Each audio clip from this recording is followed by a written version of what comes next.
ملت اسلامیہ السلام علیکم ورحمۃ اللہ وبرکاتہ۔ الحمد للہ رب العالمین والعاقبۃ للمتقین،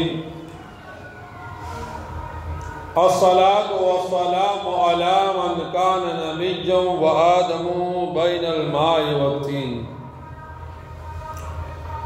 الصلاة والسلام علی من کان نبیا وآدم بین الروح والجسد، اما بعد فاعوذ باللہ من الشیطان الرجیم، بسم اللہ الرحمن الرحیم۔ قال اللہ تبارک وتعالی فی القرآن الکریم، وَلَقَدْ عَلِمْتُمُ الَّذِينَ اعْتَدَوْا مِنْكُمْ فِي السَّبْتِ فَقُلْنَا لَهُمْ كُونُوا قِرَدَةً خَاسِئِينَ فَجَعَلْنَاهَا نَكَالًا لِمَا بَيْنَ يَدَيْهَا وَمَا خَلْفَهَا وَمَوْعِظَةً لِلْمُتَّقِينَ۔ صدق اللہ العظیم وصدق رسولہ النبی الکریم، وَنَحْنُ عَلَى ذَلِكَ لَمِنَ الشَّاهِدِينَ وَالشَّاكِرِينَ والذاکرین والعارفین والمطمئنین والحمد للہ رب العالمین۔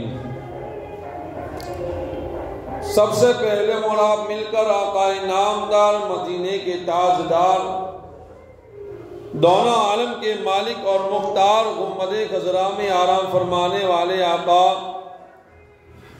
سید الانبیاء، امام الانبیاء، خاتم انبیاء، جان عالمین، فخر عالمین، یاسین و طٰہٰ، جناب احمد مجتبی محمد مصطفیٰ روح فدا صلی اللہ تعالی علیہ وآلہ وسلم کی بارگاہ بے کس پناہ میں اپنی سچی اور اپنی پکی غلامی کا ثبوت پیش کرتے ہوئے ایک مرتبہ باوجہ بلند درود پاک کا نذرانہ عقیدت پیش کرے اور پڑھے ہیں۔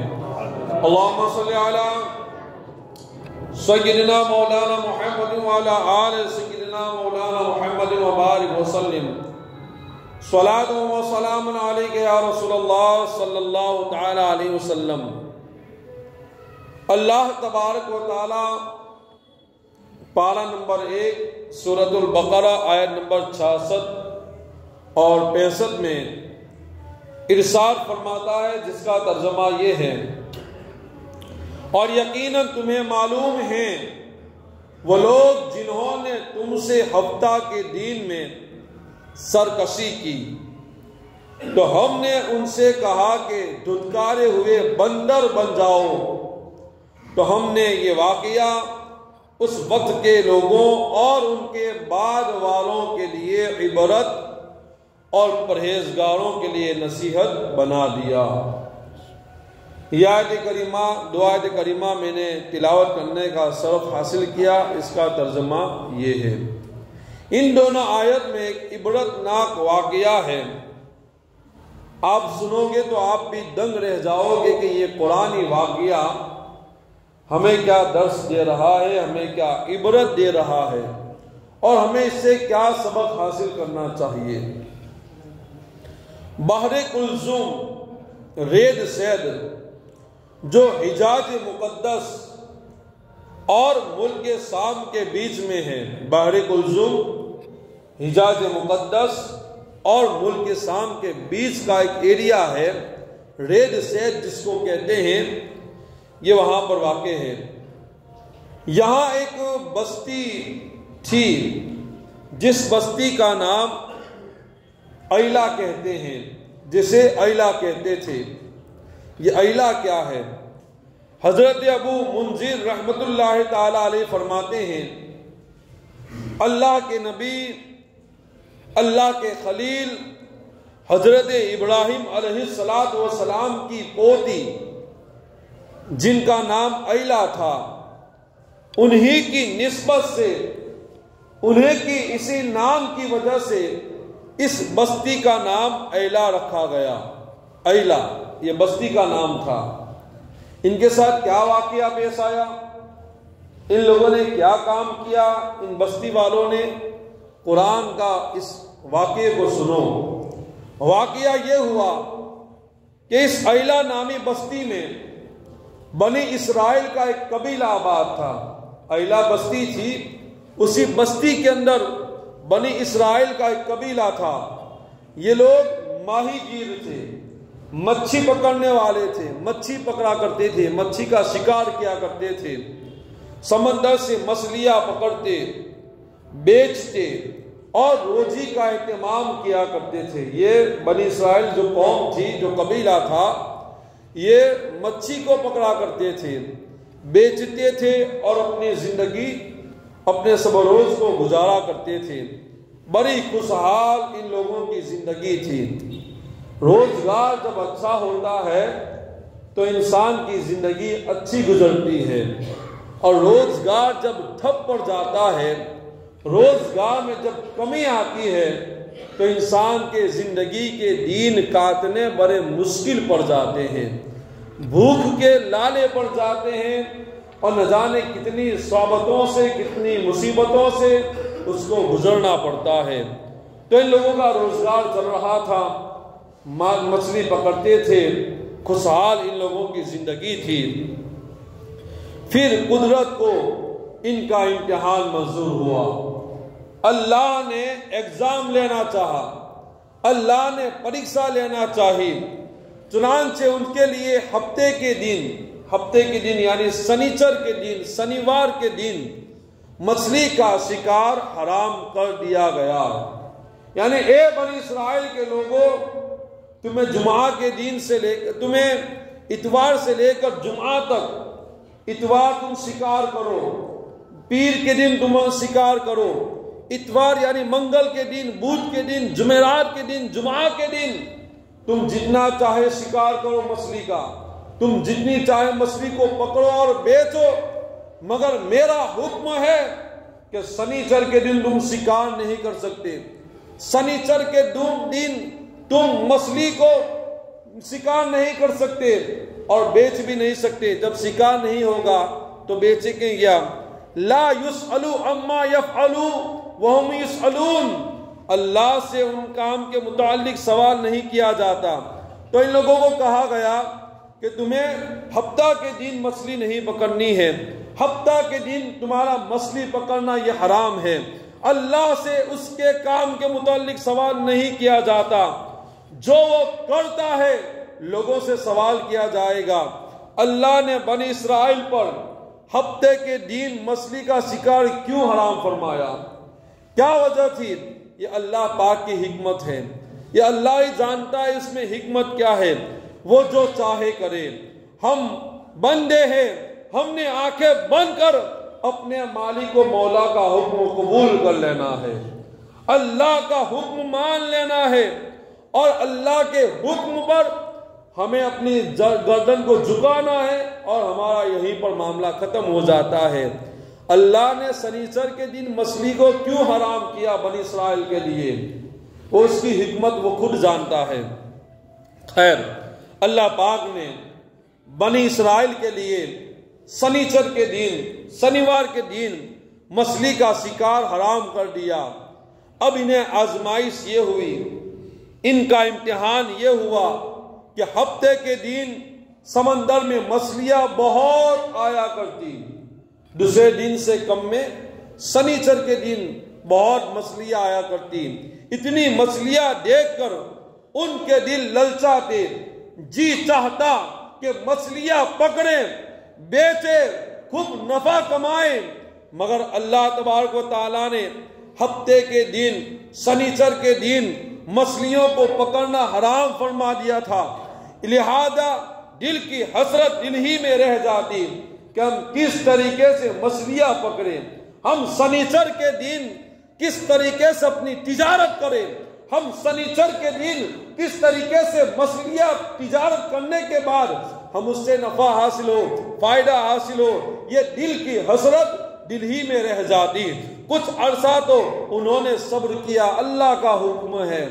کچھ دن تو صبر کیا، کچھ دن تو وہ عمل پیرا ہوئے، انہوں نے نافرمانی نہیں کی، اللہ کے فرمان پر عمل کیا، اللہ پاک کے حکم پر عمل کرتے رہے. پھر کیا ہوا؟